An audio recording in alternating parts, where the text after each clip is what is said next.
So, I seen a video, and I've been hearing this a lot lately about the whole contention of ICE and the deportations and stuff like that. And I don't know if it's maybe because of where I live that I have the perspective that I have.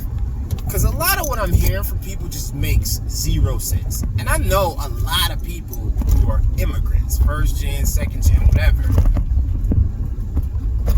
But again, I think it's from where I live. Context, I grew up in Detroit. I live in Michigan. And by definition, most general definitions, that's a border town. We have a border that leads directly to Canada from our downtown district to one of their downtown districts. We got a tunnel and a bridge. So, we're literally on a border. And people like to cross quite frequently. We got a casino right on our side. They got a casino. Well, we got several. They got a casino right on their side. Beautiful skyline on both sides. Hotels and everything up and down it. So, border town, both sides. Some people will commute for work. But one of the first things you learn when you start to drive is to respect the rules and laws when you leave the country. Because once you cross that tunnel, you are no longer in the same country.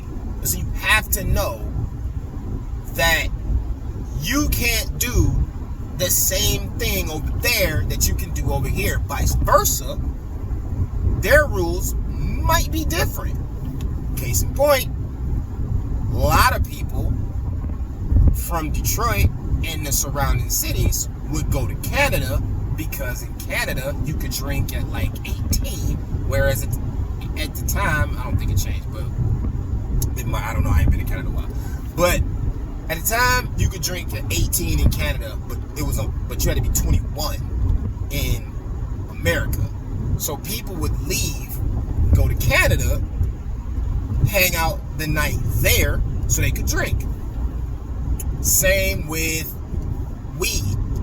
Weed was legal way before it was legal here.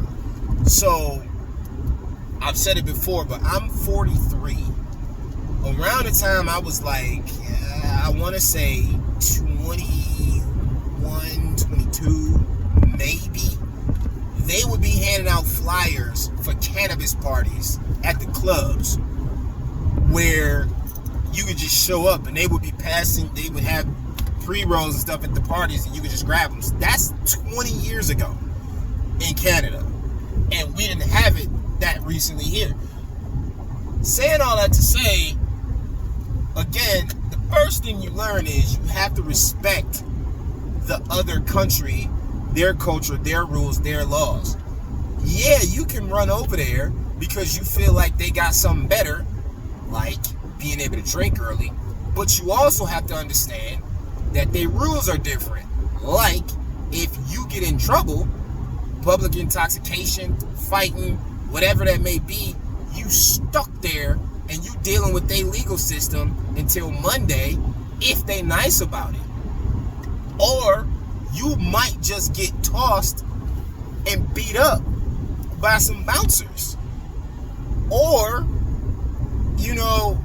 you might go over there to see a chick or something like that, and then she says you did something crazy, and they automatically just believe you did because they look at your ID and see U.S. citizen instead of Canadian. So when I see all these people making all these videos and all this stuff about how they feel like it's so wrong that these people are being deported, it's like, no. You do not mess with other countries' rules or border patrols. They are different. They operate under different jurisdiction. They operate under different rules, and they don't really care. I've gone to Canada before and had them search my entire car just because it was 3 black dudes in the car. And then they pulled up one of them's name and was like, "You not allowed here." Made us turn around at the border and go back across because one dude with us had gotten in trouble like 2 years prior. Now, are we supposed to be like, this is BS? That was 2 years ago. Blah, blah, blah. No, because that's how their law works. So when I hear people say, "Oh, when there's people and they're in the cut," and I'm like, okay, well, my first question is, did you just follow the process to be here? Well, no, but come on. And it's weird because we don't apply this logic to nothing else, ever. You won't say that somebody can just show up at a hotel, walk up the steps, and go in a room and just be there, and then be like, security shouldn't get rid of them. They were there. They keep the room clean. You wouldn't let anybody do it in your house. You wouldn't let anybody do it in your job. You wouldn't let anybody do it in your car. But for some reason, for this scenario, because you feel like it's fun to be on this train of like the righteous virtue warriors or whatever, you want to make excuses and act like it's a normal thing. It's not. It's not. And you can't name another country where you can do it. Pick one where you could just show up. And the crazy part is, it's not like you just showing up. Because it ain't like you jumped on a plane and you jumped out and went through checkpoints. It was like, yeah, I'm doing this thing. You snuck and did it. What you think was going to happen? Like I said, maybe it's different from me. Because I grew up adjacent to large immigrant populations. I grew up on the border of Dearborn, Michigan. So Dearborn for a long time, and maybe even still, was the most densely populated area of Middle Eastern people outside of the Middle East in the world. Outside of the Middle East, there was the most Middle Eastern people in one area in Dearborn, Michigan, in the world.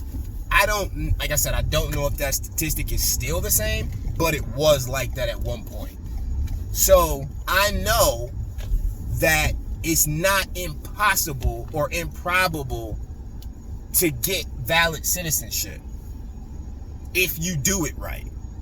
But if you don't, you're gonna have problems. And you can't be mad at anybody for the problems you create for yourself because you created it. You could have avoided it, but you chose not to.